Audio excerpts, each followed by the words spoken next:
పంపులు పొందుతున్నటువంటి ప్రియులందరికీ కూడా నేను శుభాలు వందనాలు తెలియచేస్తా ఉన్నాను.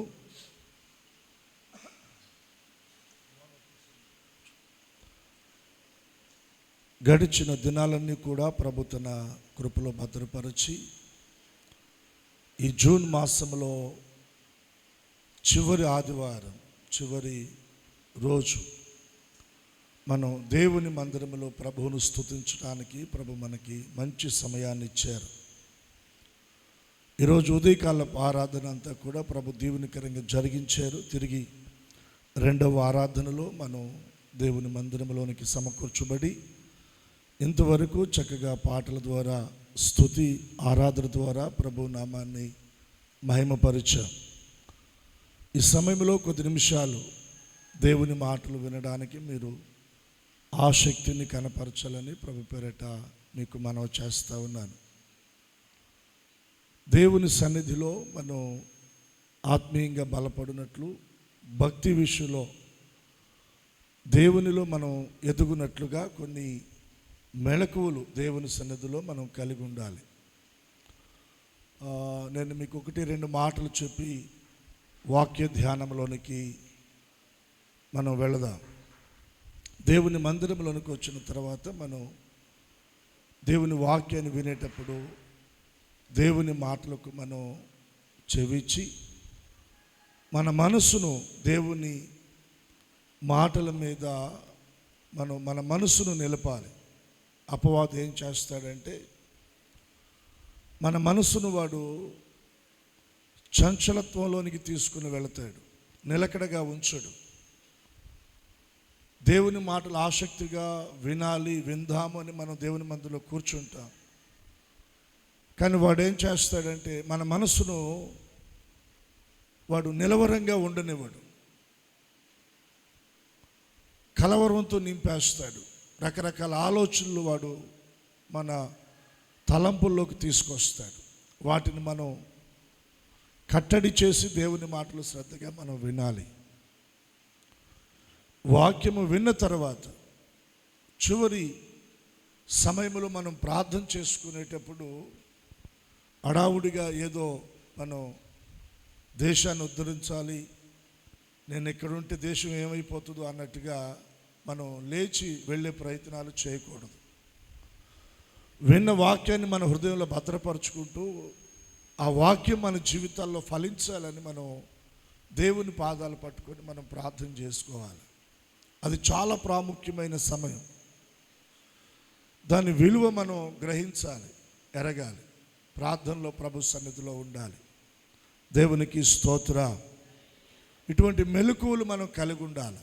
ఇటువంటి మెలకువలు మనం కలిగి ఉండాలి. సంతోషం. ఈ సమయంలో ఉదయకాలపు ఆరాధనలో నేను దావీదును గురించి కొన్ని విషయాలు నేను పంచుకున్నాను.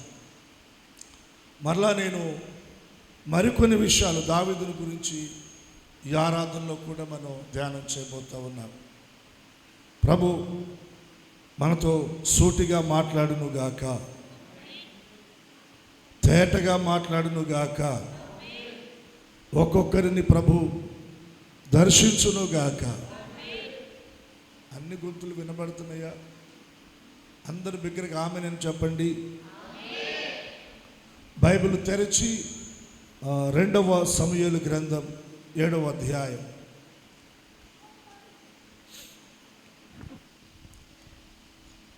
16వ వచనాన్ని మనం 17వ వచనాన్ని మనం చదువుదాం. 2వ సమూయేలు గ్రంథం 7వ అధ్యాయం 16వ వచనం 17వ వచనం. జాగ్రత్తగా మీరు ఈ మాటలు గమనించండి. నీ మట్టుకు నీ సంతానమును, నీ రాజ్యమును నిత్యము స్థిరమగును, నీ సింహాసనము నిత్యము స్థిరపరచబడును అనెను. తనకు కలిగిన దర్శనం అంతటిని బట్టి ఈ మాటలన్నిటి చొప్పున నాతాను దావీదునకు వర్తమానము తెలియజెప్పెను. ఉదయకాలంలో 18-19 వచనాల్లో ఉన్న కొన్ని మాటలు మనం ధ్యానం చేశాం. ఈ ఆరాధనలో 16-17 వచనాల్లో ఉన్నటువంటి కొన్ని మాటలు మనం చదువుకున్నాం. దావీదు దైవజనుడైన నాతానుకు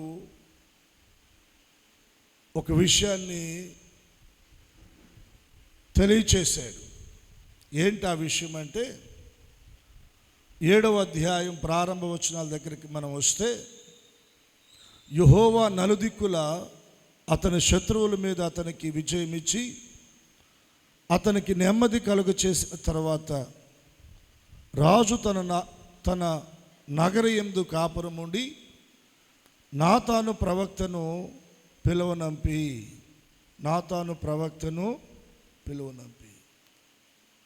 ఒక దినాన దైవజను తన ఇంటికి దావీదు పిలిపించుకున్నాడు. ప్రవక్త అయినటువంటి నాతాను రాజనగరిలో ఉన్న దావీదు దగ్గరకు వచ్చాడు. దేవుడన్నా, దేవుని సన్నిధి అన్నా, దైవజనులన్నా దావీదు వారి ఎడల చాలా ప్రీతి కలిగి ఉంటాడు, చాలా ఇష్టం కలిగి ఉంటాడండి. దావీదు ఎక్కువగా దేవుణ్ణి ప్రేమించినవాడు, దేవుని సన్నిధి మందిరాన్ని ప్రేమించినవాడు, దేవుని సేవకులను ప్రేమించినవాడు. తద్వారా దావీదు ఉన్నతంగా దేవుని ద్వారా దీవించబడ్డాడండి. మనం మొదటిగా ప్రేమించే విషయంలో ప్రథమ స్థానాన్ని ఎవరికి ఇవ్వాలంటే దేవునికి ఇవ్వాలి. రెండవదిగా ఆయన సన్నిధిని, ఆయన మందిరాన్ని మనం ప్రేమించాలి, ఆయన పరిచర్యను మనం ప్రేమించాలి. దావీదు జీవితంలో దీన్ని మనం చూడగలం.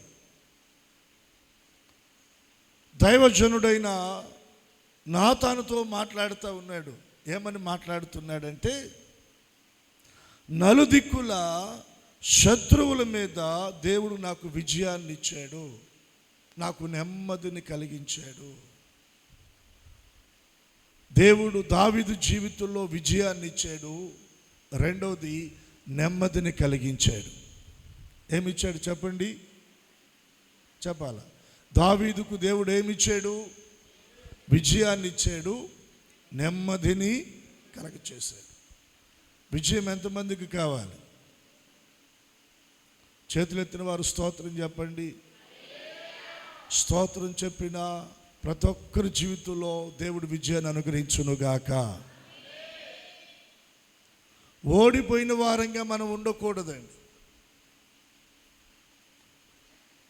విజయోత్సవాలతో దేవుడు మనల్ని ఊరేగిస్తాడు. మన కుటుంబాల్లో, మనం చేస్తున్న పనుల్లో, వ్యాపారాల్లో, ఉద్యోగాల్లో విజయ పతాకాన్ని మనం ఎగరవేయాలి. స్తోత్రం చదువుదామా? విజయాన్ని మనం చూడాలి. తదుపరి అంటున్నాడు, నాకు నెమ్మదిని కలిగించాడు. ఒక దిక్కు కాదంట, నలుదిక్కుల. ఏ వైపు వెళ్ళినా, ఏ వైపు చూసినా దావీదు జీవితంలో విజయము నెమ్మది, విజయము నెమ్మది. ఈ విజయాన్ని, నెమ్మదిని పొందిన దావీదు తన రాజనగరిలో కూర్చొని ఆలోచన చేస్తూ ఉన్నాడు.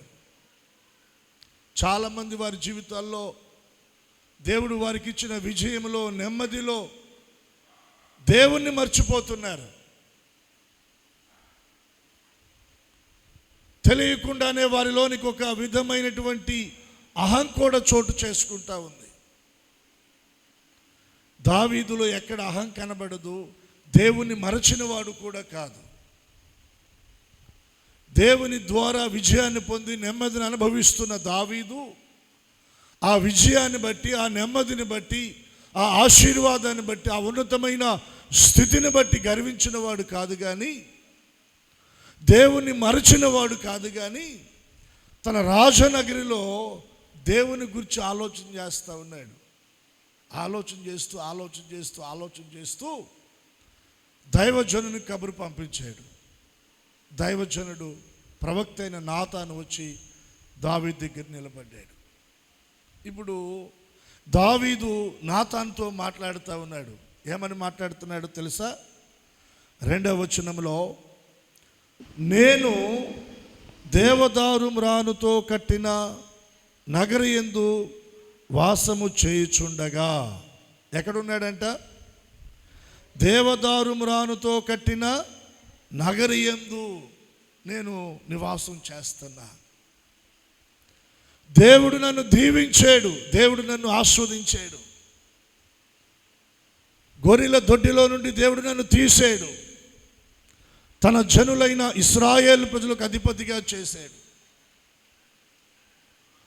నేను వెళుచున్న ప్రతి చోట దేవుడు నాకు తోడై వచ్చాడు.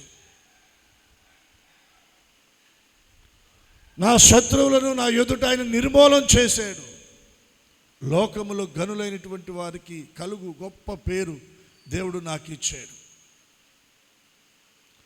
గొర్రెల సాలలో బ్రతకవలసిన నన్ను నా దేవుడు రాజనగరిలో నివసించేటట్లుగా చేశాడు. ఏ మ్రానులు అంటే అవి దేవదారు మ్రానులతో కట్టబడిన రాజనగరిలో నేనున్నాను. ఎంత భోగం అనుభవిస్తున్నాడు, ఎంత ఉన్నతంగా హెచ్చించబడ్డాడు దావీదు, ఎంతగా దేవుని ద్వారా దీవించబడ్డాడు. అంతగా దీవించబడిన దావీదు రాజనగరిలో తన దేవుని గురించి ధ్యానం చేస్తూ ఉన్నాడు. దైవజనుని కబురు పంపించి దైవజన్ని పిలిపించి దైవజనుతో మాట్లాడుతున్నాడు. నేనైతే రాజనగరిలో ఉన్నాను, దేవదారు మ్రానులతో నిర్మించిన నగరిలో నేనున్నాను, కానీ నా దేవుని మందిరము. చూడండి ఏమంటున్నాడు? దేవుని మందసము డేరాలో నిలిచి ఉన్నదనగా. దీవించబడిన దావీదు ఆ దీవెనను బట్టి దేవుని మరచిన వాడు కాదు, కానీ దేవుని జ్ఞాపకం చేసుకొని దైవజనుని పిలిపించి దైవజనుతో మాట్లాడుతున్నాడు. దేవుడు నన్ను దీవించాడు, నేను దీవించబడ్డాను, కానీ దేవుని మందిరము లేదా దేవుని మందసము ఎక్కడుందంటే డేరాల మధ్యలో ఉంది. ఎక్కడుందంట? చెప్పాలి, ఎక్కడుంది? డేరాల మధ్యలో ఉంది. అంటే ఇప్పుడు దావీదు ఆలోచన, దావీదు తలంపు ఏంటంటే నేను దేవునికి ఒక మందిరాన్ని కట్టాలి. ఇక్కడ ఒక మాట నేను మిమ్మల్ని అడగదలిచాను. దేవుడు మనల్ని దీవించాడు, దేవుడు మనల్ని ఆస్వాదించాడు, దేవుడు మనకు విజయాన్ని ఇచ్చాడు, దేవుడు మనకు నెమ్మదిని కలగ చేశాడు. వాటిని బట్టి మనం సంతోషిస్తున్నాం, సౌభాగ్యాన్ని అనుభవిస్తున్నాం. చాలా సంతోషం. దేవుని పనిని గూర్చి, దేవుని పరిచర్ని గూర్చి, దేవుని మందిరాన్ని గూర్చిన ఒక ఆలోచన నీ తలంపుల్లో ఎప్పుడైనా నువ్వు కలిగి ఉన్నావా? దేవుని మందిరంలో ఉన్న అవసరత ఏంటి, అక్కరేంటి? పరిచర్లో ఉన్న అక్కరేంటి, అవసరత ఏంటి? దేవుని కొరకు నేను ఏమి చెయ్యాలి, ఏం చెయ్యగలను? ఎప్పుడైనా నువ్వు ఆలోచన చేసావా? దేవునికి ఒకసారి 2 చేతులు ఎత్తి స్తోత్రం చెల్లిద్దాం, చెప్దామా హల్లెలూయా. కొందరిలో దేవుడు ఆ భారాన్ని పెట్టాడు, ఆ భారాన్ని కొందరు కలిగి ఉన్నారు. అందుని బట్టి నేను ప్రభువును స్తుతిస్తున్నాను. కొందరిలో కాదు, అందరిలో ఈ ఆలోచన, ఈ కృతజ్ఞత భావం కనబడాలి. దావీదు దైవజనుతో చెప్పినప్పుడు దైవజనుడు అన్నాడు, మందిరాన్ని కట్టేయి, నీకు తోచిందంతా దేవుడు నీకు ఇచ్చిన ఆలోచన ప్రకారంగా నువ్వు చేయి అన్నాడు. ఆ మాట చెప్పి వెళ్ళిపోయాడు. ఆ రోజు రాత్రి దైవజనుతో దేవుడు మాట్లాడాడు. కడతానని అనడానికి ఆయన ఎవరు, కట్టమని చెప్పడానికి నీవెవరు? వెళ్ళి చెప్పు, దావీదు మందిరాన్ని కట్టడానికి వీల్లేదు, ఎందుకంటే అతడు యుద్ధాలు చేశాడు, రక్తాన్ని ఒలికించాడు. అతడు కాదు, అతని కుమారుడు, అతని గర్భవాసములో నుండి వచ్చిన అతని కుమారుడు నాకు మందిరాన్ని కడతాడు. మందిరానికి కావలసిన పరిక్రమాలు, వనరులు దావీదును సమకూర్చమని చెప్పు. దైవజనుడు వచ్చి ఆ మాటలు చెప్పాడు. మరలా దావీదు కృతజ్ఞత కలిగిన వాడై దేవుని దగ్గర ప్రార్థన చేసుకున్నాడు. దావీదు కుటుంబాన్ని గురించి మరలా దేవుడు దైవజనునికి దర్శనాన్ని ఇచ్చాడు. ఇందాక మనం చదువుకున్న మాటల్లో చివరి మాటలు మనం గమనిస్తే, తనకు కలిగిన దర్శనమంతటిని బట్టి ఈ మాటలన్నిటి చొప్పున నాతాను దావీదునకు వర్తమానము తెలియచెప్పాను. దావీదును గూర్చి, దావీదు కుటుంబాన్ని గూర్చి నాతాను ప్రవక్తకు దేవుడు దర్శనంలో ఈ విషయాలన్నీ తెలియచేశాడు. దర్శనములో దేవుడు తెలియచేసిన విషయాలన్నీ కూడా, ఆ విషయాలన్నీ ఒక వర్తమానంగా నాతాను ప్రవక్త ఆ విషయాలు దావీదు దగ్గరికి పంపించాడు. వాటిలో చివరి మాటలు మనం చదువుకున్నాం. 16వ వచనం, 17వ వచనం. దేవుడు దావీదును ఉద్దేశించి ఏమని మాట్లాడుతున్నాడు? నీ మటుకు నీ సంతానమును నీ రాజ్యమును నిత్యము స్థిరమగును, నిత్యము స్థిరమగును. ఇది ఒక మనిషి చెప్తున్న మాట కాదు. దావీదు కుటుంబాన్ని గూర్చి ఎవరు చెప్తున్నారు? దేవుడు చెప్తా ఉన్నాడండి. ఏమని చెప్తున్నాడు? నీ మటుకు, అందరిని కలపట్లేదండి, ప్రత్యేకించి నీ మటుకు నీ సంతానమును నీ రాజ్యమును నిత్యము స్థిరమగును. మీరు ఒక్కొక్కటిగా మీరు గమనించండి. ఇక్కడ సంతానము, రెండవది నీ మటుకు నీ సంతానము నీ రాజ్యము నిత్యము స్థిరమగును. మరలా అంటున్నాడు, నీ సింహాసనము నిత్యము స్థిరపరచబడున నేను.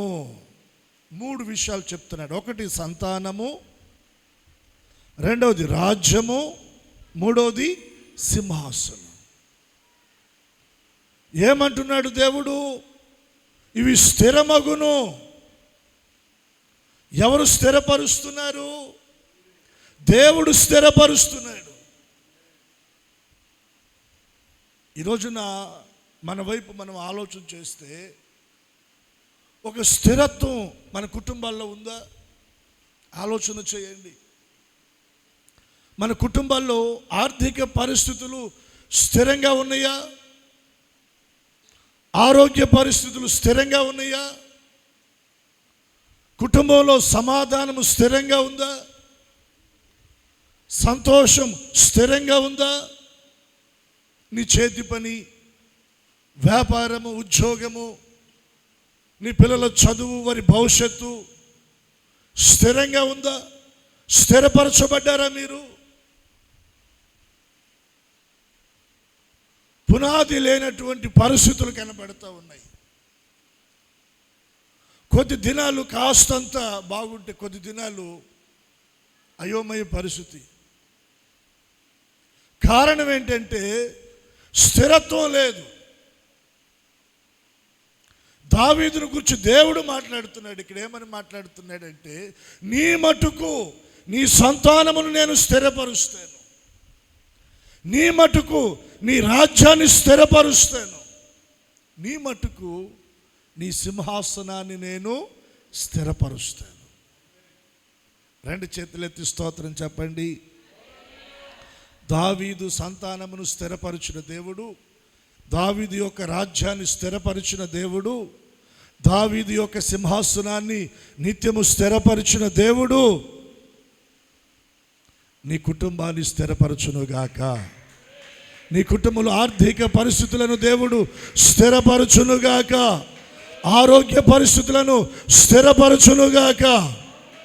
నీ చేతి పని ఏదైతే ఉందో దానిని దేవుడు స్థిరపరచునుగాక.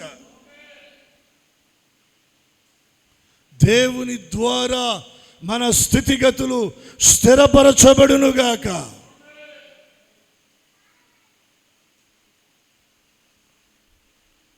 స్థిరంగా వేయబడిన పునాది మీద కట్టబడిన ఏ కట్టడం కూడా కదలదండి,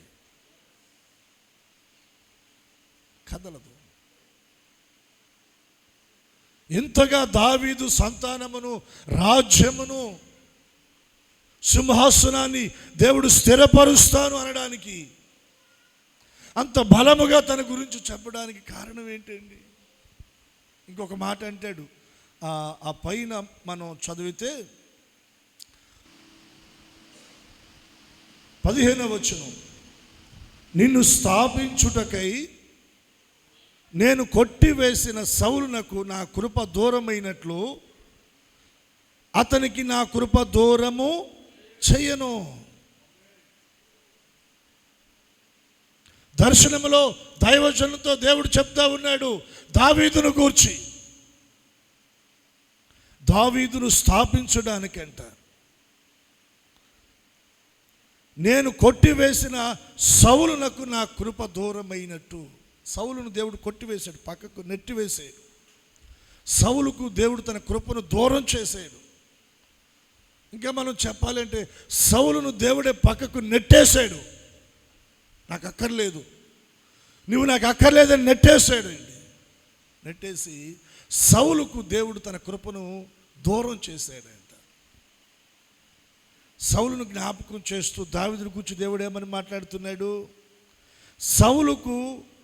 సౌలునకు నా కృప దూరమైనట్లు అతనికి నా కృప దూరము చేయ. ఒక్కసారి చప్పట్లు కొడదామా? గట్టిగా గట్టిగా చప్పట్లు కొడదాం. నా కృప దూరము చేయను. యెషయా గ్రంథంలో రాయబడింది, దావీదులకంట దేవుడు శాశ్వతమైన కృపను దేవుడు చూపెట్టాడు. శాశ్వతమైన కృపను దేవుడు దావీదునకు దేవుడు తన కృపను అనుగ్రహించాడు. ఈ రోజున మనం కూడా దేవుని కృపతో మనం నింపబడాలి, మన కుటుంబాలు నింపబడాలి. ఏ కృప అది? శాశ్వతమైన కృప. పర్వతాలు కదిలిన, మెట్టలు తత్తరిల్లిన నా కృప నిన్ను విడిచిపోదు. విడువని కృప, ఎడబాయని కృప, శాశ్వతమైన కృప ఈ రోజున దేవుని సన్నిధిలో మనం పొందుదుముగాక. దేవుని సన్నిధిలో మనం పొందుదుముగాక.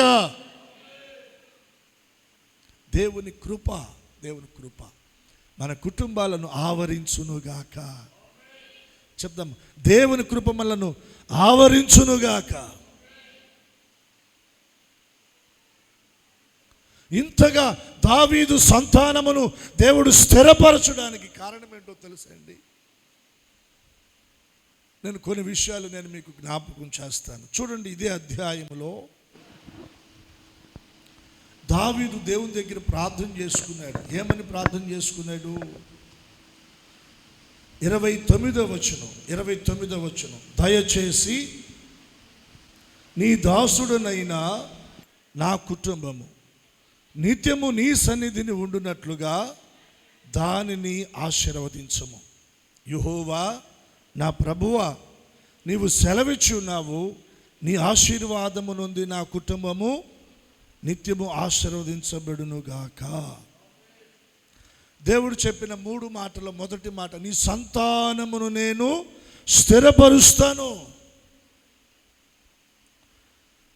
దేవుని ద్వారా దావీదు సంతానము స్థిరపరచబడడానికి కారణం ఏంటంటే,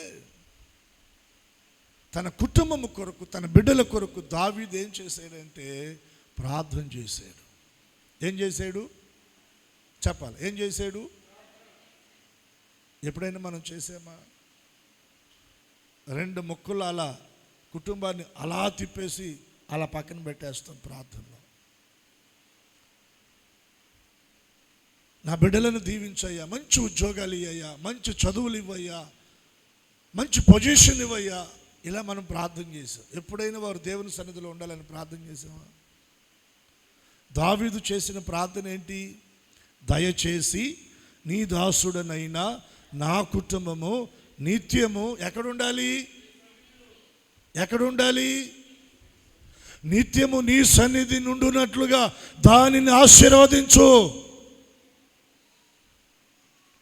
దేవుని పాదాలు పట్టుకొని నీ కుటుంబం కొరకు, నీ కుటుంబము దేవుని సన్నిధిలో ఉండునట్లుగా, నీ బిడ్డల పాదాలు దేవుని సన్నిధిలో స్థిరపడునట్లుగా, ఒక తల్లిగా తండ్రిగా నీ కుటుంబం కొరకు, నీ బిడ్డల కొరకు ప్రార్థించే వ్యక్తిగా నీవు ఉంటే నీ సంతానమును దేవుడు స్థిరపరుస్తాడు. అయ్యా సమాజంలో ఉండాలయ్యా, ఇదిగో అక్కడ ఉండాలి, ఇక్కడ ఉండాలి, ఆ వ్యాపారాల్లో ఉండాలి, ఈ ఉద్యోగాల్లో ఉండాలి, అక్కడ ఉండాలి, ఆ రాజకీయంలో ఉండాలి. ఇలా దావీదు కోరుకోలేదు. నా కుటుంబం నీ సన్నిధిని ఉండినట్లుగా, నిత్యము నీ సన్నిధిలో ఉండినట్లుగా దానిని నువ్వేం చేయాలంటే ఆస్వాదించాలి.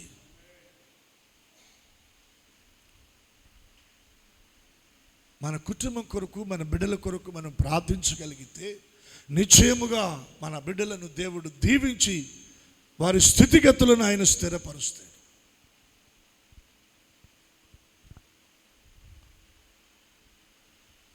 జాన్ వెస్లీ అనేటువంటి ఒక దైవజనుని తల్లి, ఆమెకు 18 మంది సంతానం అంటండి. ఎంతమంది? 18 మంది సంతానం. ప్రతిరోజు రాత్రి తన బిడ్డలు నిద్రించిన తర్వాత ఒక్కొక్కరి దగ్గర కూర్చొని 4-5 నిమిషాలు వారి తలలపైన చేతులు ఉంచి వారి కొరకు ప్రార్థించేదంటండి. ప్రతిరోజు రాత్రి 4-5 నిమిషాలు ఒక్కొక్క బిడ్డ కొరకు ప్రార్థన చేసేదంట. 18 మంది కొరకు ప్రార్థన చేయాలంటే ఎంత సమయం తీసుకుంటుందో చూడండి. పగటి కాలంలో ఇంటినంతా చక్కపెట్టుకొని కుటుంబాన్ని కట్టుకుంటూ ప్రతిరోజు రాత్రి తన బిడ్డల కొరకు కొంత సమయాన్ని హెచ్చించి దేవుని పాదాల దగ్గర కన్నీరు విడిచి ప్రార్థించగా ఆమె సంతానములో నుండి కొందరిని దేవుడు తన సేవ కొరకు లేవనెత్తాడు. వారిలో జాన్ వెస్లీ అనేటువంటి ఒక భక్తుడు ఒక దేశాన్ని కదిలించాడు, ఒక ఉద్యమాన్ని రగిలించాడు. ఆయన ప్రతిరోజు గుర్రం మీద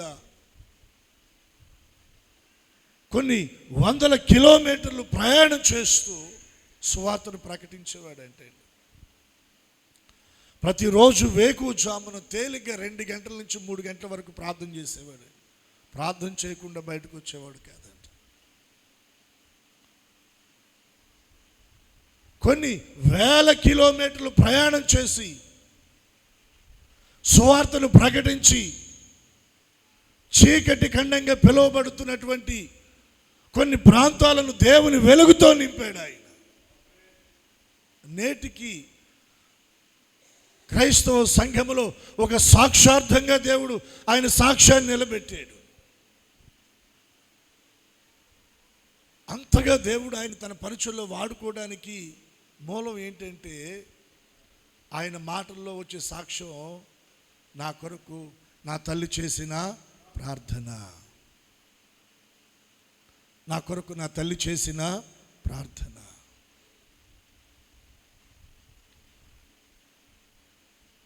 ఒక తల్లి ప్రార్థన, ఒక తండ్రి ప్రార్థన నేను చెప్పగలను బిడ్డల మీద ఎంతో ప్రభావాన్ని చూపగలదండి, ఎంతో ప్రభావాన్ని చూపగలదు.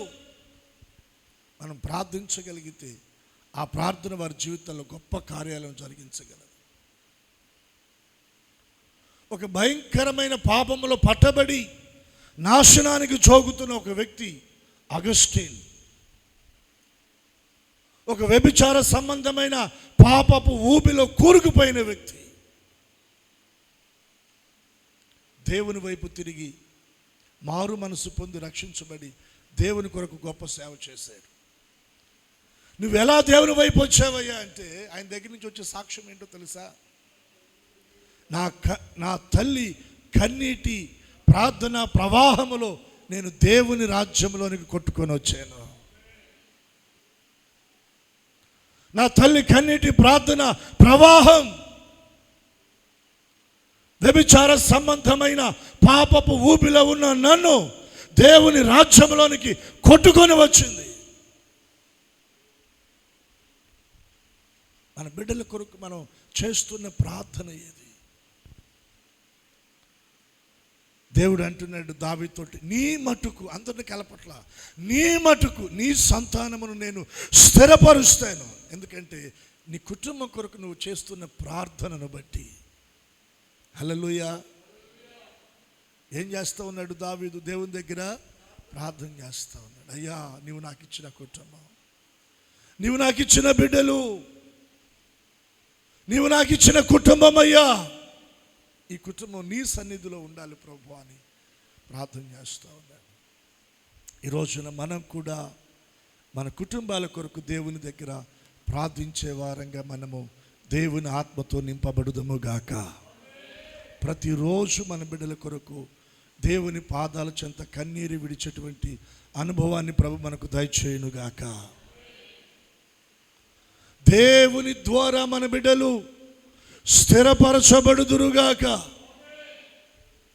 వారి భవిష్యత్తు, వారి చదువులు, వారు చేస్తున్న వ్యాపారాలు, వారు చేస్తున్న ఉద్యోగాలు, వారి కుటుంబ వ్యవస్థ, వారి భవిష్యత్తు దేవుని ద్వారా స్థిరపరచబడాలి.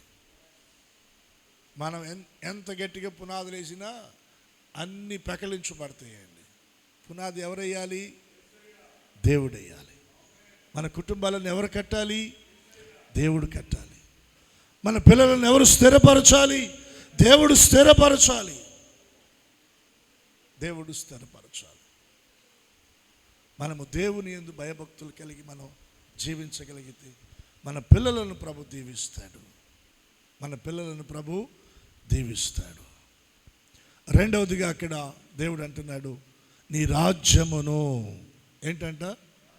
నీ రాజ్యం, నీవేదైతే కలిగి ఉన్నావో దానిని నేనేం చేస్తానంటే స్థిరపరుస్తాను. రాజ్యాన్ని దేవుడు దావీదుకి ఇచ్చాడండి.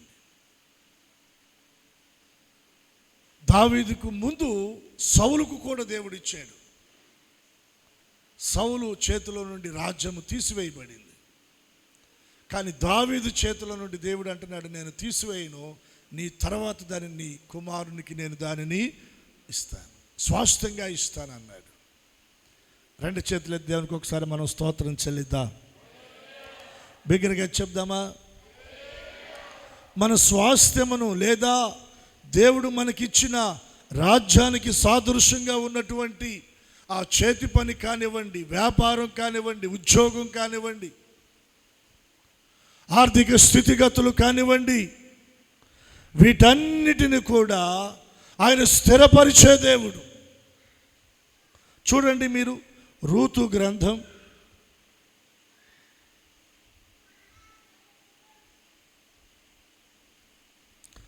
4వ అధ్యాయం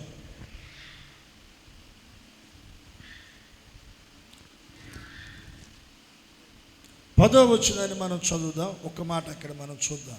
మరియు చనిపోయిన వాని పేరట అతని స్వాస్థ్యమును స్థిరపరచునట్లును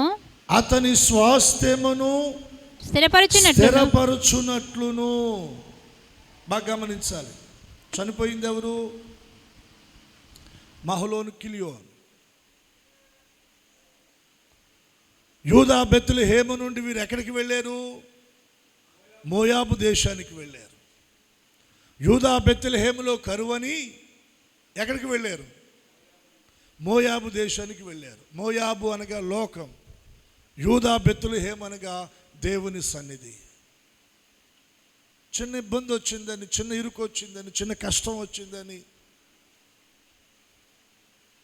దేవుని సన్నిధిని విడిచిపెట్టి లోకం వైపు మనం ఒకవేళ పరిగెత్తితే దాని పర్యవేశనం ఎలా ఉంటుందో నయోమి కుటుంబాన్ని చూస్తే మనకు అర్థమవుతుందండి. యూదా బెత్లెహేమును విడిచిపెట్టి మోయాబు వెళ్ళింది. ఫస్ట్ తన భర్తను కోల్పోయింది. హృదయాన్ని కఠినం చేసుకుని అక్కడే ఉండి తన 2 కుమారులకు పెళ్ళిళ్ళు చేసింది. 2 కుమారులు కూడా చనిపోయారు. నయోమి విధవరాలైపోయింది. ఆమె కోడళ్ళు కూడా ఏమైపోయారు? విధవరాలు అయిపోయారు. వారి జీవితాలు మోడుబారిపోయినాయి. అదొక శాపం కదా. రోజులు గడుస్తూ ఉన్నాయి. ఎటనో ఆమె చెవిన ఒక మాట పడిందంట. ఏంటది? ఆహారం ఇవ్వటానికి యెహోవా తన జనులను ఎక్కడుంటే దర్శిస్తాడు? ఆయన దేవుని మందిరంలో ఉంటే ఆయన మనల్ని దర్శిస్తాడు. హల్లెలూయా. ఈ సంగతి విన్న ఆమె మెల్లగా లేచి తన కోడళ్ళకి చెప్పిందమ్మా, నేను మా ఊరు వెళ్ళిపోతాను, యూదా బెత్లెహేముకి. మీరు మీ తల్లిదండ్రులు చెంతకి వెళ్ళిపోయి మరలా మీరు పెళ్ళిళ్ళు చేసుకొని శుభ్రంగా బ్రతకండి అని. ఓర్ప అత్త దగ్గరకు వచ్చింది. ఆమెను ముద్దు పెట్టుకుంది. సరేనత్త, నువ్వు చెప్పినట్టే నేను వెళ్ళిపోతానని మోయాబు దేశంలో తన తల్లిదండ్రుల దగ్గరికి వెళ్ళిపోయింది. రూతు కూడా నయోమి దగ్గరకు వచ్చింది. రూతు ముద్దు పెట్టుకోలా. రూతు ఏం చేసింది? హత్తుకుందంట. హత్తుకొని ఏమంటుంది? అత్తమ్మ, నీ దేవుడే, నీ జనమే, నీవు వెళ్ళిన చోటకే, నువ్వు ఎక్కడ చనిపోయి సమాధి చేయబడతావో నేను కూడా అక్కడే చనిపోయి సమాధి మరణం తప్ప నిన్ను నన్ను ఏది కూడా వేరు చేయడానికి లేదు. హత్తుకోవటం అంటే అది. హత్తుకొని నయోమిని వెంబడించి ఎక్కడికి వచ్చింది? యూదా బెత్లెహేముకు వచ్చింది. బోయాజు పొలంలోనికి వచ్చింది. బోయాజు కళ్ళంలోనికి వచ్చింది. తన పవిత్రతను కాపాడుకుంది. ఒక తీర్మానంతో దేవుని కొరకు నిలబడింది. తన భర్త స్వాస్థ్యం ఏదైతే ఉందో దానిని దేవుడు స్థిరపరుస్తున్నాడు. 2 చేతులే దేవునికి స్తోత్రం చెల్లిద్దాం. ఏమని మాట్లాడుతున్నారు ఇక్కడ? మరియు చనిపోయిన వాని పేరట అతని స్వాస్థ్యమును స్థిరపరచునట్లును, అతడు కలిగిన భూమి కానీ అతడు కలిగిన సాంపద్యము కానీ అతని స్వాస్థ్యము ఏమవ్వాలంటే స్థిరపరచబడాలి.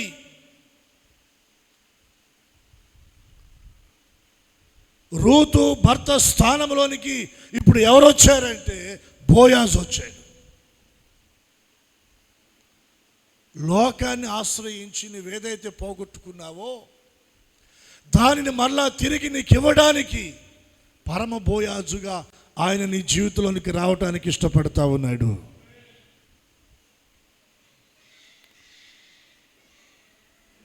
నీవు కలిగిన స్వాస్థ్యాన్ని స్థిరపరచడానికి పరమ బోయాజుగా ఆయన నీ ముందు నిలబెడతా ఉన్నాడు. దావీదు రాజ్యాన్ని స్థిరపరిచిన దేవుడు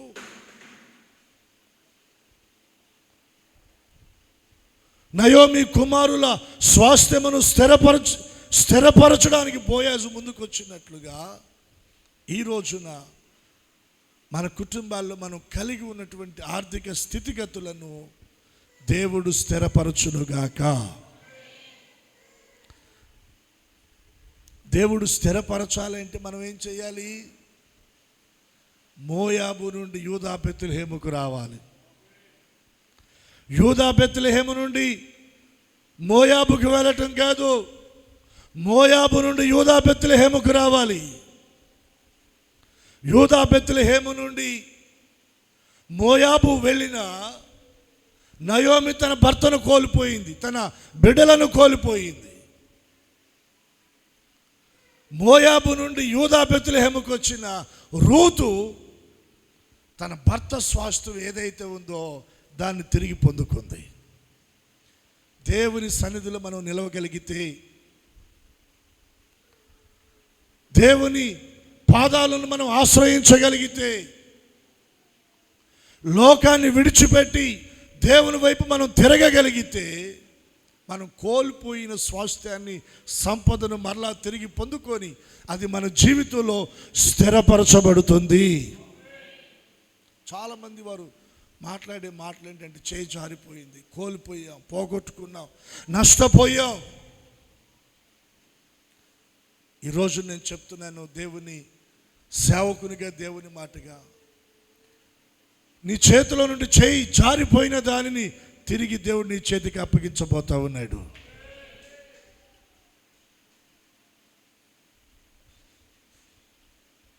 ఎక్కడ నువ్వు కోల్పోయానని, ఎక్కడ పోగొట్టుకున్నానని, ఎక్కడ నేను నష్టపోయానని నువ్వు కన్నీరు విడుస్తున్నావో, నువ్వు పోగొట్టుకున్న దాన్ని, నువ్వు కోల్పోయిన దాన్ని, నువ్వు నష్టపడిన దానిని తిరిగి నా దేవుడు నీ ముందు పెట్టబోతా ఉన్నాడు. నువ్వు కలిగిన స్వాస్థ్యము ఏదైతే ఉందో దానిని దేవుడు స్థిరపరచబోతా ఉన్నాడు. ఆయన దావీదుతో దేవుడు చెప్తున్న మాట, నీ మట్టుకు నీ సంతానమును నేను స్థిరపరుస్తాను, నీ రాజ్యమును కూడా నేను స్థిరపరుస్తాను. రాజ్యము మన సంపద, మన స్వాస్థ్యము. ఒకవేళ ఉద్యోగం కోల్పోయావా, వ్యాపారంలో నష్టపడ్డావా, నీ చేతి పనులు ఒకవేళ నీ చేయి జారి దూరంగా వెళ్ళిపోయినాయా, అవి మరలా నీకు దగ్గరగా రాబోతా ఉన్నాయి. అయితే నీవు ఉండవలసింది మోయాబులో కాదు. ఎక్కడ ఉండాలి చెప్పండి? యూదా బెత్లెహేము. బోయాజు పొలంలోనికి నువ్వు రావాలి. బోయాజు పనివారిని వెంబడించాలి. దేవుని సన్నిధిలో నువ్వు నిలవగలిగితే పోగొట్టుకున్న దాన్ని దేవుడు మరలా నీకు తిరిగి ఇస్తాడు. రెండు చేతుల దేవునికి స్తోత్రం చెల్లిద్దాం. మూడవది ఏంటి చెప్పండి? అక్కడ సింహాసనమును నేను స్థిరపరుస్తాను. సింహాసనాన్ని నేను స్థిరపరుస్తాను. ఈ సింహాసనము దేనికి మనం సాదృశ్యంగా తీసుకోవాలంటే, దేవుడు మనతో చేసిన వాగ్దానాలు. దేవుడు మనతో చేసిన వాగ్దానాలు, దేవుడు మనకిచ్చిన మాట ఏదైతే ఉందో దానిని ఆయన స్థిరపరుస్తాడు. సౌలుకు దేవుడు తన కృపను దూరం చేసినట్లుగా దావీదుకి దేవుడు అంటాడు, నా కృప దూరము చేయను.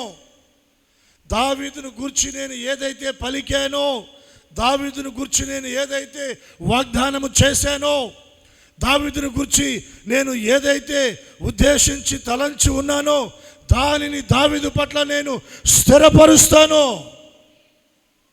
నిన్ను పట్ల దేవుడు కలిగిన ప్రతి ఆలోచన దేవుడు స్థిరపరచబోతా ఉన్నాడు. నువ్వు దేవుని ఆలోచనలో ఉన్నావు, దేవుని తలంపుల్లో ఉన్నావు, దేవుని ప్రణాళికలో ఉన్నావు. నీవు ఆదికాండం 17వ అధ్యాయం మొదటి నుండి 2-3 వచనాలు మీరు చదవగలరా? చూడండి. అబ్రాము 99 ఏండ్ల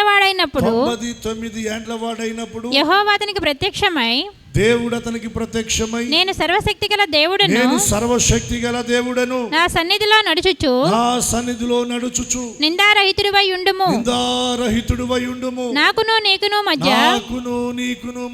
నా నిబంధనను నియమించి నిన్ను అత్యధికముగా అభివృద్ధి పొందించదనని అతనితో చెప్పెను. అబ్రాము సాగిలపడి ఉండగా దేవుడు అతనితో మాట్లాడి ఇదిగో నేను నియమించిన, బాగా గమనించాలి, నేను నియమించిన నా నిబంధన నీతో చేసి ఉన్నాను. నీవు అనేక జనములకు తండ్రి వగుదువు. మరియు ఇక మీదట నీ పేరు అబ్రాము అనబడదు. నిన్ను అనేక జనములకు తండ్రినిగా నియమించితిని కనుక నీ పేరు అబ్రహాము అనబడును. చదవమ్మా. నీకు అత్యధికముగా సంతానాభివృద్ధి కలగచేసి నీలో నుండి జనములు వచ్చినట్లు నియమించుదును. రాజులను నీలో నుండి వచ్చెదరు. నేను నీకును నీ తరువాత నీ సంతానమునకును దేవుడునై ఉండునట్లు నాకును నీకును నీ తరువాత వారి తరములలో నీ సంతతికి మధ్య నా నిబంధనను నిత్య నిబంధనగా స్థిరపరచెదను. దానిని నేను స్థిరపరుస్తాను. చప్పట్లు కొట్టి దేవుని నామానికి కనపరుద్దాం. అబ్రహమా, నేను నీతో చేస్తున్న నిబంధన అది నీతో ఆగిపోదు. నీ తర్వాత నీ సంతానముతో అది నిత్య నిబంధనగా నేను దాన్ని స్థిరపరుస్తాను అంటున్నాడండి. ఇందాక నేను మీకు జ్ఞాపకం చేశాను. సింహాసనం అనగా దేవుడు మనకు చేసిన వాగ్దానాలు, లేదా దేవుడు మనతో చేసిన నిబంధన, లేదా దేవుడు మనకిచ్చిన మాట ఏదైతే ఉందో దాన్ని దేవుడు కొట్టివేయడండి.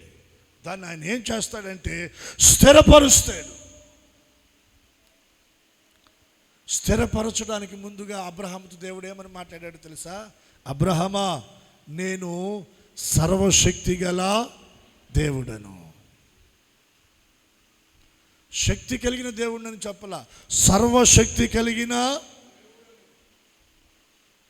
మీకు జ్ఞాపకం చేస్తా ఉన్నాను, మనం ఆరాధిస్తున్న మన ప్రభువుకి పరలోకములో అధికారం ఉంది, భూమి మీద అధికారం ఉంది, భూమి క్రింద నీళ్ళల్లో పాతాళములో ఆయనకి అధికారం ఇవ్వబడింది.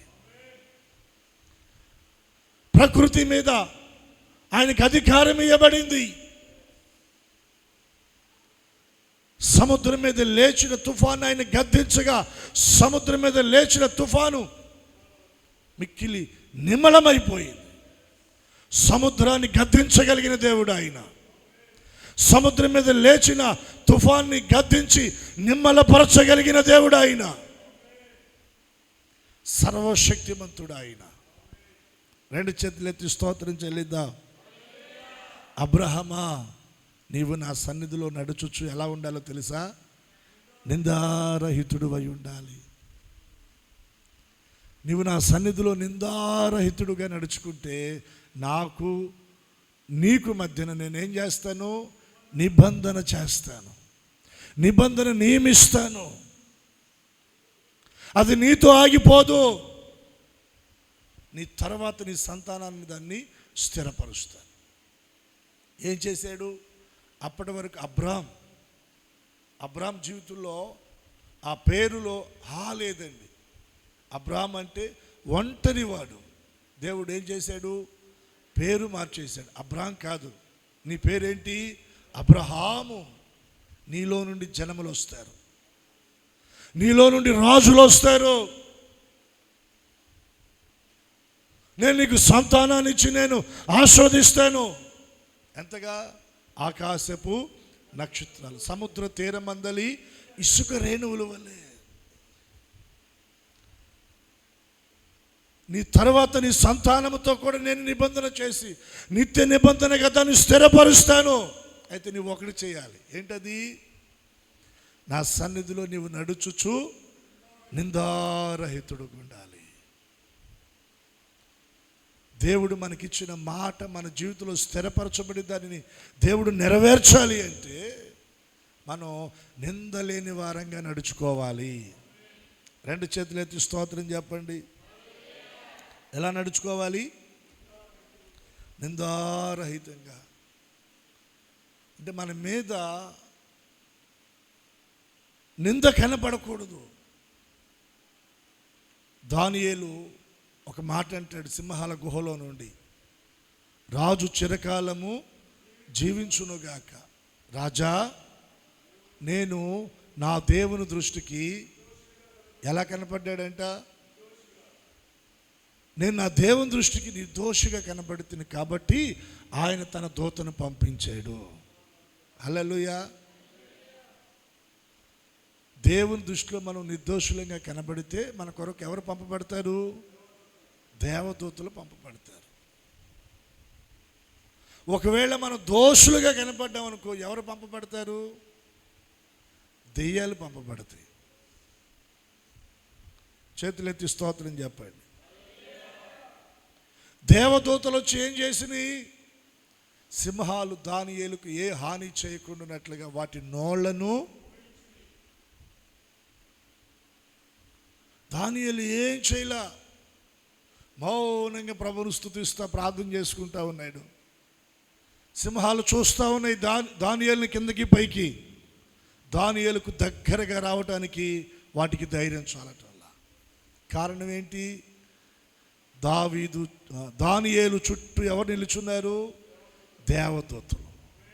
యెహోవా యందు భయభక్తులు కలిగిన వారి చుట్టూ ఆయన దూత కావలి ఉండి వారిని రక్షించును.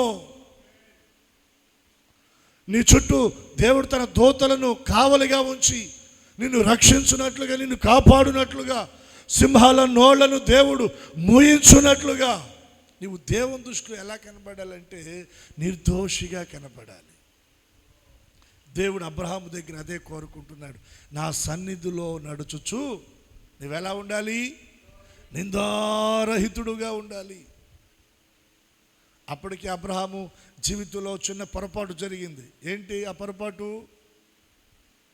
అబ్రహాముకు దేవుడు వాగ్దానం చేశాడు సంతానం ఇస్తానని. ఆలస్యం జరుగుతూ ఉంది. ఈలోపు శారమ్మ వచ్చేసింది. నా గర్భం ఉడికిపోయింది. ఇక నా గర్భం నుండి పిల్లలు పుట్టడం అనేది జరగదు, అవకాశం లేదు. కాబట్టి ఇదిగో నా దాసిని నీకు ఇస్తాను, ఆమెను పెళ్లి చేసుకో.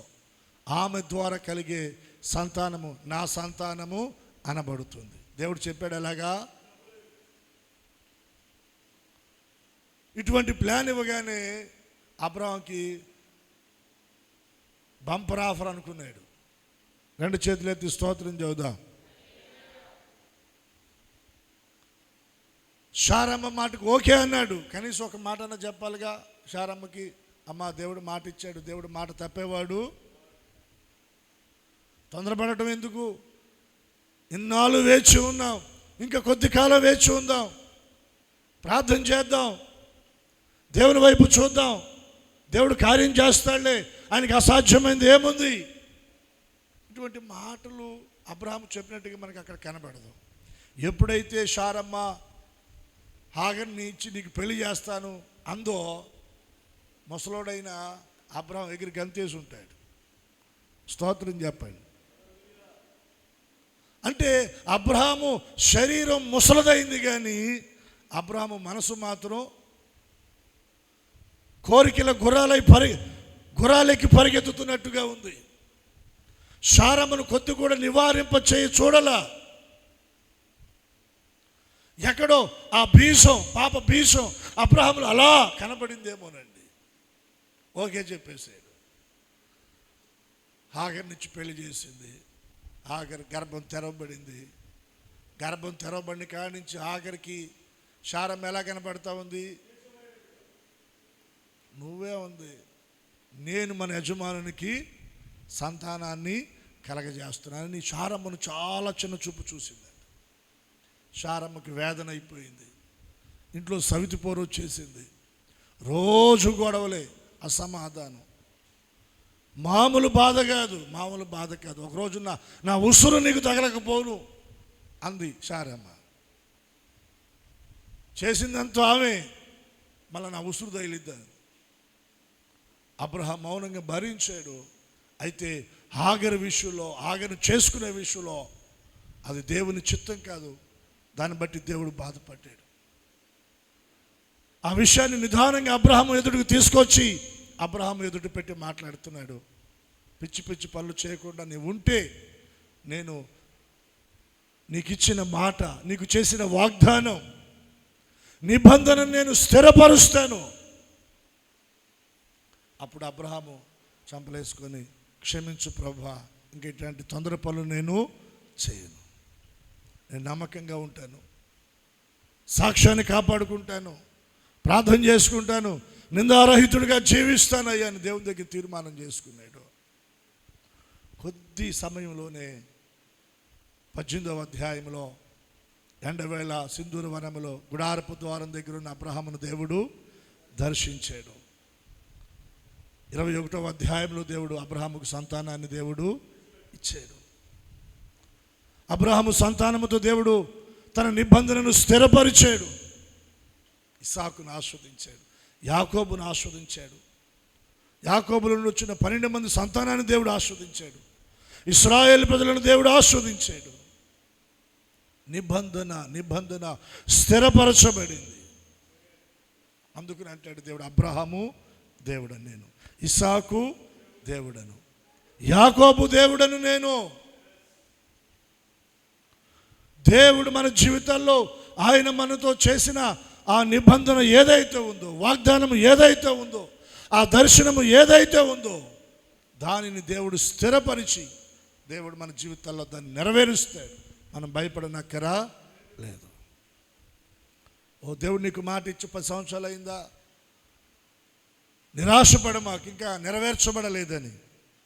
నిర్ణయ కాలంలో దేవుడు నీకు ఇచ్చిన మాటను, నీతో చేసిన నిబంధనను ఆయన స్థిరపరచుదని నెరవేరుస్తాడు. అయితే అప్పటి వరకు నీవు ఎలా ఉండాలంటే నిందారహితుడుగా దేవుని సన్నిధిలో నీవు నడుచుకోవాలి. నిందారహితుడుగా దేవుని సన్నిధిలో నువ్వు బ్రతకాలి. దేవుడు దావీదుని గురించి మాట్లాడుతున్నాడు, నీ మటుకు నీ సంతానమును నేను స్థిరపరుస్తాను. రెండవది, నీ రాజ్యమును నేను స్థిరపరుస్తాను. మూడవది, నీ సింహాసనమును నేను స్థిరపరుస్తాను. మన కుటుంబాన్ని, మన సంతానాన్ని దేవుడు స్థిరపరచాలి. మనం కలిగి ఉన్న స్వాస్థ్యం, సంపద, చేతి పని, వ్యాపారాలు, ఉద్యోగాలు స్థిరపరచబడాలి. మూడవదిగా, దేవుడు మనతో చేసిన నిబంధన, దేవుడు మనకిచ్చిన వాగ్దానాలు, దేవుడు మనకిచ్చిన మాటలు, అవి మన జీవితాల్లో స్థిరపరచబడాలి. వాటిని దేవుడు మన జీవితాల్లో నెరవేర్చాలి. ఇవి జరగాలి అంటే దావీదు వల్లే మనం ఏం చేయాలంటే మన కుటుంబాల కొరకు దేవుని దగ్గర మనం ప్రార్థన చేయాలి. రూతు వలె మోయాబుని విడిచిపెట్టాలి, యూదా బెత్లెహేములోకి మనము రావాలి. అబ్రహాము వలె దేవుని సన్నిధిలో నిందారహితముగా మనం నడుచుకోవాలి. ఇలా మనం చేయగలిగితే దేవుడు మనల్ని స్థిరపరిచి ఉన్నతంగా దేవుడు మనల్ని దీవించునుగాక. ప్రార్థన చేసుకుందాం. అందరూ కూడా తల్ల వంచండి, ప్రభు సన్నిధిలో కళ్ళు మూయండి. ప్రార్థనలో కొద్ది నిమిషాలు మనం నడిపించబడదాం.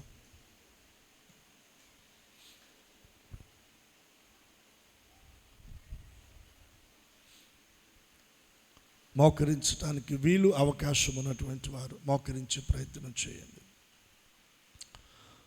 మన చేతులు ఆకాశము తట్టెత్తి ప్రభు దగ్గర ప్రార్థన చేసుకుందాం.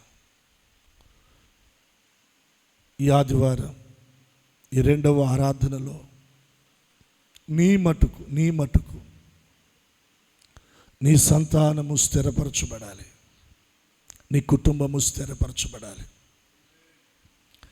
నీ కుటుంబంలో ఉన్న భయాలు, కలవరాలు, కన్నీళ్ళు, నీ కుటుంబంలో నీవు ఎదుర్కొంటున్న ప్రతికూల పరిస్థితులు, నీ కుటుంబంలో నీవు ఎదుర్కొంటున్న నష్టాలు, ఇవన్నీ తొలగించబడాలి. నీ కుటుంబము స్థిరపరచబడాలి, నీ బిడ్డలు స్థిరపరచబడాలి, వారి భవిష్యత్తు స్థిరపరచబడాలి, వారి చదువులు, వారి ఉద్యోగాలు, వారి వ్యాపారాలు, వారి ఆత్మీయ స్థితి స్థిరపరచబడాలి. ప్రభు దగ్గర దావీదు వలె కన్నీరు విడిచి ప్రార్థన చేయగలవా? నీ కుటుంబం కొరకు నువ్వు ప్రార్థన చేసుకోవడానికి దేవుడు నీకు ఒక అవకాశాన్ని ఇస్తున్నాడు. నిర్లక్ష్యంగా ఉండద్దు ప్రియులారా, నిర్లక్ష్యంగా ఉండద్దు. దేవుని సన్నిధి, మనం దేవుని సన్నిధిలో ఉన్నాం. పరిశుద్ధాత్మ దేవుని ప్రసన్నత మనల్ని ఆవరిస్తూ ఉంది. మన ప్రభు ఒక్కొక్కరిని ఆయన సమీపిస్తూ ఉన్నాడు, మన ప్రార్థనలు వింటూ ఉన్నాడు. దావీదు వల్లే, అయ్యా నా కుటుంబాన్ని జ్ఞాపకం చేసుకో తండ్రి, నా బిడ్డలను జ్ఞాపకం చేసుకో అయ్యా, నిలకడలేని జీవితాలు అయిపోయినాయి ప్రభా, నిలకడలేని పరిస్థితులు అయిపోయినాయి నా కుటుంబంలో తండ్రి. ఎన్నో ఒడిదుడుకులయ్యా, ఎత్తు పల్లాలు తండ్రి, నిలబడలేకపోతున్నానయ్యా. నా పాదము కాలు జారు చోట నిలిచి ఉన్నానయ్యా, పడుతూ లెగుస్తున్నానయ్యా. తండ్రి తండ్రి తండ్రి తండ్రి, నా ఆరోగ్య పరిస్థితులు స్థిరపరచండి అయ్యా, నా ఆర్థిక పరిస్థితులు స్థిరపరచండి అయ్యా, నా కుటుంబాన్ని స్థిరపరచండి ప్రభువా, నా కుటుంబాన్ని స్థిరపరచండి నాయన. నోరు తెరువు. ఇది ప్రార్థన చేసుకునే సమయం కదా, ప్రభు పాదాలు పట్టుకొని అడిగే సమయం కదా ఇది. ఆయన మన ఎదుట నిలబడి ఉన్నాడు. నీవు కారుస్తున్న కన్నీటి బొట్టులు ఆయన పాదాలను తడుపుతా ఉంది. నువ్వు చేస్తున్న ప్రార్థన ఆయన చెవులలో చొచ్చి వెళతా ఉంది. నీ కుటుంబ పరిస్థితులు చక్కబెట్టుకునే ఒక అద్భుతమైన సమయం ఇది. దేవుని పాదాలు పట్టుకొని నీ కుటుంబ పరిస్థితులను స్థిరపరుచుకునే సమయం ఇది. అడుగు, దేవుని పాదాల దగ్గర అడుగు. దేవా, నా బిడ్డలను జ్ఞాపకం చేసుకో. మాట వినని వారికి అయిపోయారయ్యా నా బిడ్డలు, మొండి వారికి అయిపోయారయ్యా, తిరుగుబాటు చేసేవారుగా మారిపోయారు నాయన. నా బిడ్డల భవిష్యత్తు పాడైపోతా ఉంది, నా కుటుంబ పరిస్థితులు చెదిరిపోతా ఉంది. జ్ఞాపకం చేసుకో అయ్యా. దావీదు కుటుంబాన్ని స్థిరపరచినట్లుగా తండ్రి, నా కుటుంబాన్ని స్థిరపరచువా. చేతులెత్తి అడుగుదాం ఒకసారి. తండ్రి, నా కుటుంబాన్ని స్థిరపరచండి నాయన, నా కుటుంబాన్ని స్థిరపరచండి ప్రభువా. నా స్వాస్థ్యమును స్థిరపరచండి నాయన. నేను కలిగిన సాంపద్యం ఏదైతే ఉందో తండ్రి, నేను కలిగిన సంపద ఏదైతే ఉందో నాయన, నా చేతి పని, నా వ్యాపారము, నా ఉద్యోగము తండ్రి స్థిరపరచండి అయ్యా, స్థిరపరచండి అయ్యా. నోరు తెరిచి ప్రభువుని అడుగుదామా? హల్లెలూయా, స్తోత్రమయ్యా. అబ్రహాముతో మీరు చేసిన నిబంధనను మీరు స్థిరపరిచారయ్యా. నాకు ఇచ్చిన మాటను మీరు స్థిరపరచండి ప్రభువా. దావీదు నాకు చూపిన శాశ్వత కృప నాకు చూపుతానన్నారు కదయ్యా. పర్వతాలు తొలగిన, మెట్టలు తత్తరిల్లిన నా కృపను విడిచిపోతన్నారు కదయ్యా. నీ కృప నా ఎడలో స్థిరపరచండి నాయన, నీ కృప నా కుటుంబము ఎడలో స్థిరపరచండి నాయన. కృప కృప కృప కృప మనల్ని ఆవరించునుగాక, కృప మనల్ని ఆవరించునుగాక. కృపతో మనము కప్పబడుదుముగాక, మన గృహాలు దేవుని కృపతో నింపబడునుగాక.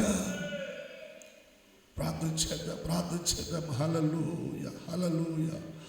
స్తోత్రం, స్తోత్రం, స్తోత్రం, స్తోత్రం, స్తోత్రం. Glory, hallelujah. Praise the Lord, hallelujah, hallelujah, hallelujah. స్తోత్రం, స్తోత్రం. స్థిరపరచండి నాయనా, స్థిరపరచండి. నా పాదాలు మీ సన్నిధిలో స్థిరపరచండి తండ్రి. అడుగుదాం, ఎవరు మౌనంగా ఉండద్దు. హల్లెలూయా. స్తోత్రం, స్తోత్రం, స్తోత్రం, స్తోత్రం, స్తోత్రం, స్తోత్రం, స్తోత్రం, స్తోత్రం, స్తోత్రం, స్తోత్రం, స్తోత్రం.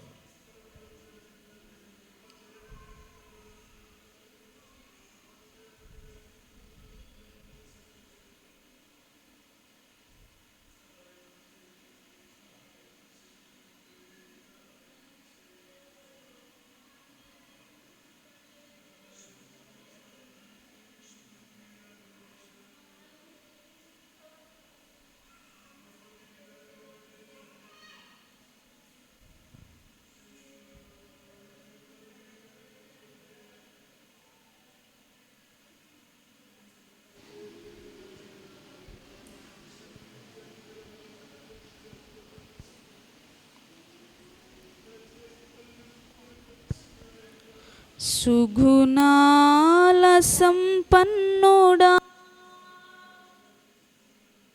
స్తుతిగానాల వారసుడా, జీవింతును నిత్యము నీ నీడలో, ఆస్వాదింతును నీ మాటల మకరందము. సుగుణాల సంపన్నుడా, స్తుతిగానాల వారసుడా, జీవింతును నిత్యము నీ నీడలో, ఆస్వాదింతును నీ మాటల మకరందము, ఆస్వాదింతును నీ మాటల మకరందము.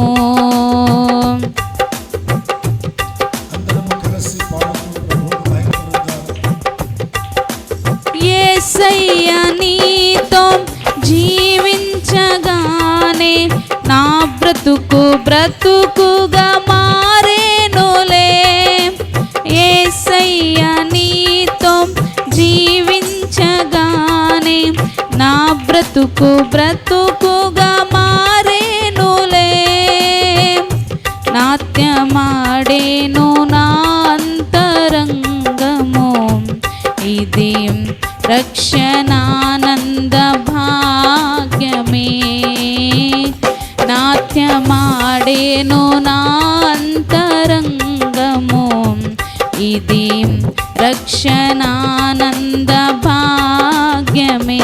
సుగుణాల సంపన్నుడా, స్తుతిగానాల వారసుడా, జీవింతును నిత్యము నీ నీడలో, ఆస్వాదింతును నీ మాటల మకరందము, జీవింతును నిత్యము నీ నీడలో, ఆస్వాదింతును నీ మాటల మకరందము.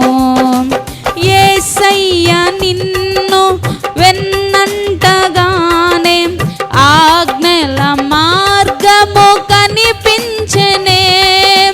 యేసయ్య నిన్ను వెన్నంటగానే ఆజ్ఞల మార్గము కనిపించెనే. నీవు నన్ను నడిపించగలవు, నేను నడువవలసిన త్రోవలో. నీవు నన్ను నడిపించగలవు, నేను నడువవలసిన త్రోవలో. సుగుణాల సంపన్నుడా, స్తుతిగానాల వారసుడా, జీవింతును నిత్యము నీ నీడలో, ఆస్వాదింతును నీ మాటల మకరందము, వింతును నిత్యము నీ నీడలో, ఆస్వాదింతును నీ మాటల మకరందము. యేసయ్య నీ కృప తలంచగానే నా శ్రమలు శ్రమలుగా అనిపించలేదే. యేసయ్య నీ కృప తలంచగానే నా శ్రమలు శ్రమలుగా అనిపించలేదే. నీవు నాకిచ్చే మహిమ ఎదుట ఇవి ఎన్న తగినవి కావే. నీవు నాకిచ్చే మహిమ ఎదుట ఇవి ఎన్న తగినవి కావే. నీవు నాకిచ్చే మహిమ ఎదుట ఇవి ఎన్న తగినవి కావే. నీవు నన్ను నడిపించగలవు, నడిపించగలవు. నేను నడువవలసిన త్రోవలో నీవు నన్ను నడిపించగలవు. నేను నడువవలసిన త్రోవలో నీవు నన్ను నడిపించగలవు. నేను నడువవలసిన త్రోవలో నీవు నన్ను నడిపించగలవు. నేను నడువవలసిన త్రోవలో సుగుణాల సంపన్నుడా, స్తుతిగానాల వారసుడా, జీవింతును నిత్యము నీ నీడలో ఆస్వాదింతును నీ మకరందము. జీవింతును నిత్యము నీ నీడలో ఆస్వాదింతును నీ మాటల మకరందము. జీవింతును నిత్యము నీ నీడలో ఆస్వాదింతును నీ మాటల మకరందము.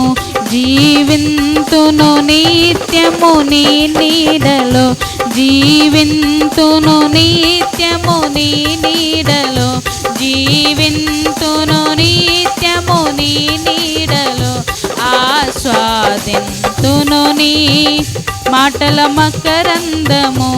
ఆస్వాదింతును నీ మాటల మకరందము.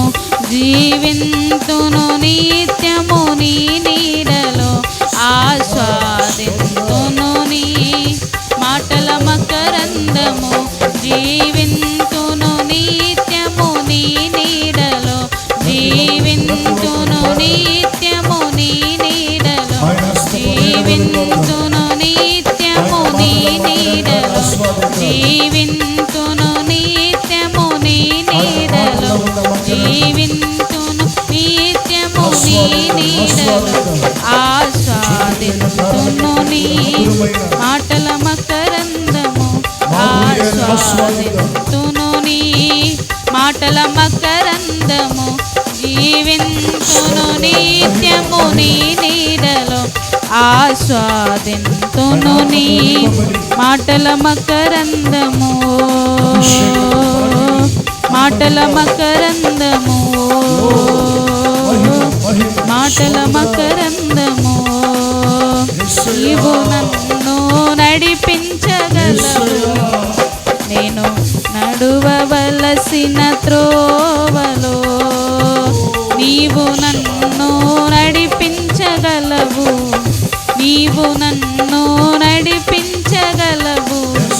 నీవు నన్ను నడిపించగలవు. నీవు నన్ను నడిపించగలవు. నేను నడువవలసిన త్రోవలో, నేను నడువవలసిన త్రోవలో నీవు నాకిచ్చే మహిమ ఎదుట, నీవు నాకిచ్చే మహిమ ఎదుట, నీవు నాకిచ్చే మహిమ ఎదుట ఇవి ఎన్న తగినవి కావే. ఇవి ఎన్న తగినవి కావే. ఇవి ఎన్న తగినవి కావే. నీవు నాకిచ్చే మహిమ ఎదుట, నీవు నాకిచ్చే మహిమ ఎదుట, నీవు నాకిచ్చే మహిమ ఎదుట, నీవు నాకిచ్చే మహిమ ఎదుట ఇవి ఎన్న తగినవి కావే. ఇవి ఎన్న తగినవి కావే. జీవింతును నిత్యము నీ నీడలు, జీవింతును నిత్యము నీ నీడలు, జీవింతును నిత్యము నీ నీడలు, జీవింతును నిత్యము నీ నీడలు, జీవింతును నిత్యము నీ నీడలు, జీవింతును నిత్యము నీ యేసయ్యా జీవింతును నిత్యము నీ నీడ ఆమేన్ జీవింతును నిత్యము నీ నీడలు జీవింతును నిత్యము నీ నీడలు జీవింతును నిత్యము నీ నీడలు ఆస్వాదింతును నీ మాటల మకరందము ఆస్వాదింతును నీ మాటల మకరందము మాటల మకరందము మాటల మకరందము మాటల మకరందము మాటల మకరందము మాటల మకరందము జీవింతును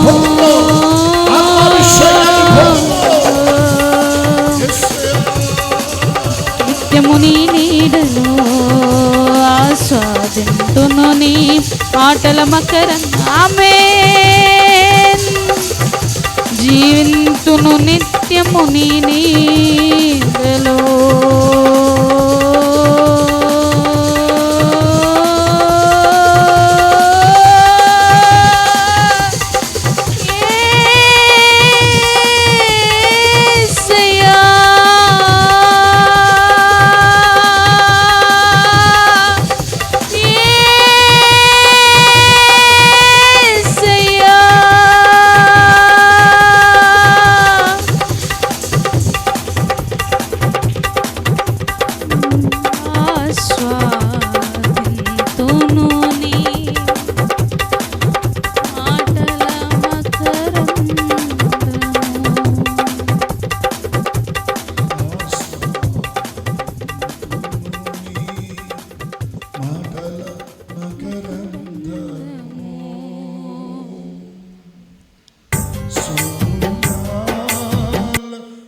సంపన్నుడా స్తుతి గానాల వారసుడా స్తుతి గానాల వారసుడా స్తుతి గానాల వారసుడా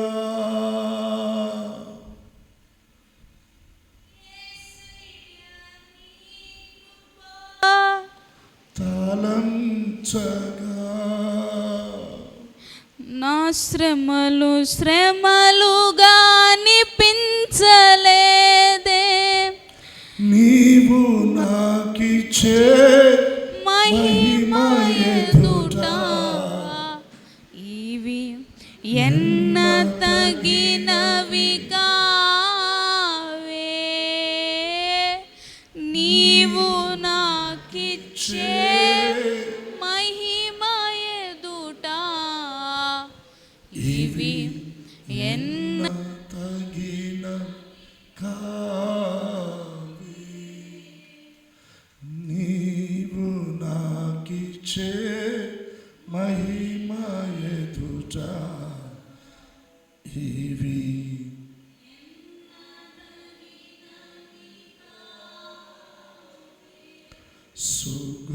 సుగుణాల సంపన్నుడా స్తుతి గానాల వారసుడా స్తుతి గానాల వారసుడా స్తుతి గానాల వారసుడా జీవింతును నీ నీడలో ఆస్వాదింతును నీ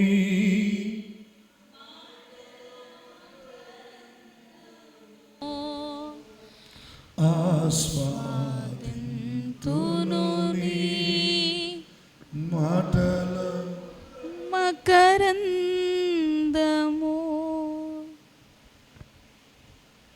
అందరం ఒకసారి మన చేతులు జోడించి నమస్కరించి ప్రభు దగ్గర ప్రార్థన చేసుకుందాం. నా కుటుంబాన్ని స్థిరపరచండి, నా స్వాస్థ్యాన్ని స్థిరపరచండి, నాతో మీరు చేసిన నిబంధనను నిత్య నిబంధనగా స్థిరపరచండి.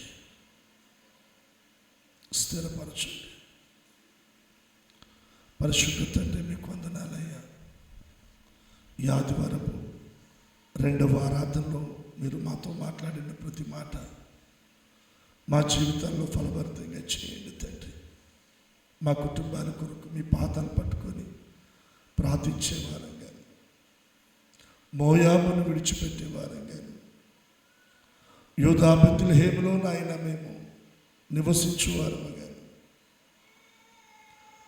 నీ దృష్టిలో నిందారహితముగా మేము నడుచుకున్నట్లుగా మీరు మాకు సహాయం చేయండి.